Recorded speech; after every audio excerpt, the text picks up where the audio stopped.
110 টাকা, তাহলে 8 টাকা না পেলে পোষাবে কি করে আপনি বলুন? মানে খুচরো হ্যাঁ হ্যাঁ, একটা ডিম নিচে ঠোঙা প্লাস্টিক ব্যাগ আছে, খুচরো পয়সা পাওয়া যায় না, 8 টাকা নিচে কোনো মতে বেচা যাবে না।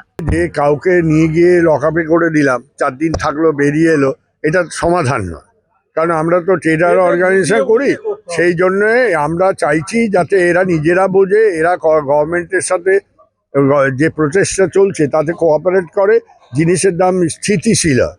সব জিনিসের স্থিতি, হঠাৎ ডিমের দাম বাড়তে শুরু করেছে, এটা সরকারের উদ্বেগের কারণ, মমতাদির এটা উদ্বেগের কারণ নিশ্চয়ই এটা। সেই জন্যে ডিম ঘরে ঘরে খায় সবাই, অর্থাৎ ডিমে, আর এখন পশ্চিমবঙ্গ ডিমের উৎপাদনে সেরা, তাহলে এখানে ডিমের দামটা এতটা বাড়বে কেন? ওখানে শুনলাম 9 টাকা করে বেচছে, 9 টাকা করে বেচা উচিত না?